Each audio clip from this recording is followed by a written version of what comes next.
आज चाहिँ पाथिभरा मन्दिर अर्घाखाँची जिल्ला भूमिका स्थान नगरपालिका वडा नम्बर 10 सेङलेङमा रहेको एउटा चाहिँ ताप्लेजुङबाट चाहिँ अहिले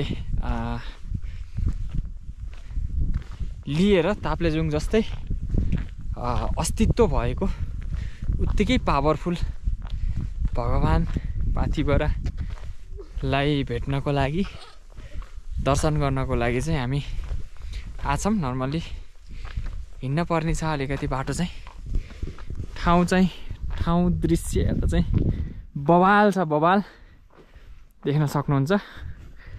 हिँड्ने बाटो चाहिँ यहाँनिर पिच गरेर टक्क यसलाई ढलाइ गरेर बनाएको छ। पहिला खरान थियो, यहाँ खरानलाई